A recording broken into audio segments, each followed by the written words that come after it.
It is amazing all you can do and see in Kansas City. We strolled through the streets of downtown. We visited the 21C Hotel and Museum, where you can stay, dine, and view all the amazing art that they have to offer. Riding the streetcar is about 2 miles that starts at River Market and ends at Union Station, where you'll find Science City, the model railroad experience, plenty of restaurants and shops and things to do. You can cross over to the Crown Center via the link, which gives you another great view of the city over the street. Walk up the hill to the World War I Museum, where you have a magnificent view of the city. Kansas City has some amazing options for dining out. We chose Lydia's as we've also visited their New York location. It was amazing Italian food. I highly recommend the lasagna and the ravioli. Only an hour's drive away is the capital of Topeka, where you can see the beautiful Capitol building.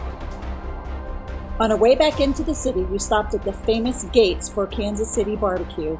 And if you go during the week, you get a deal that can't be beat. Get a sandwich and fries for only $5.95. Of course, you don't want to miss Joe's either. We went to the one in Missions, and be prepared for a line, but it was totally worth the wait. They have a great burn-in sandwich, and the onion rings are to die for. I must say, I had no idea what to expect in West Bottoms, yet it was one of the most exciting and inspiring places I got to see. It's an old historic warehouse area, and it's coming back around, and I'm sure will be thriving in no time.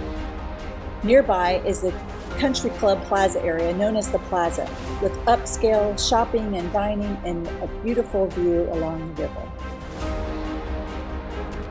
We drove around the nearby neighborhoods and saw some of the most spectacular homes.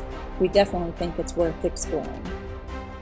Also nearby are Kauffman and Arrowhead Stadiums, home of Super Bowl champions Kansas City Chiefs. And a bonus, they both share the same parking lot.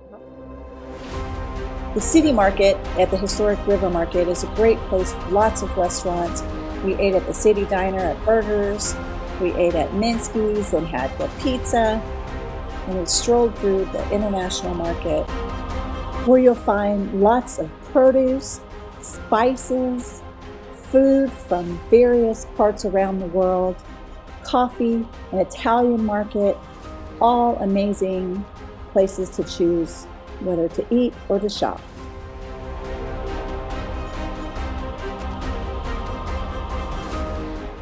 Those of you with a green thumb, be sure to check out the Planter Seed Market. Stroll across the street to the Opera Coffee House for amazing tiramisu. About 5 minutes away, you'll see the 18th and Vine Jazz District, home of the Negro Leagues Baseball Museum.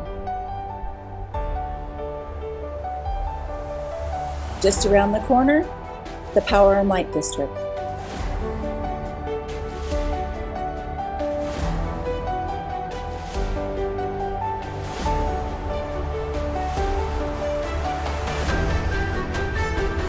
About a 10-minute drive away, you can visit the Nelson Atkins Museum of Art. As you walk across the yard, you'll notice the giant shuttlecocks. I believe there's 4 in total. We saw 3 in the front, and be sure to go around the back of the museum where there's also one.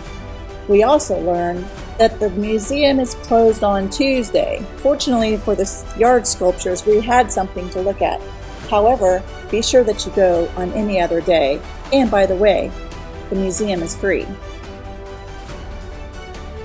Here are some other works of art that we got to enjoy. There are so many things to do in Kansas City. We really loved our visit and hope to go back. Next time we might have to stay a little longer because there's many more things to do and see that we weren't able to get to. However, these are some highlights. Hope you enjoy them.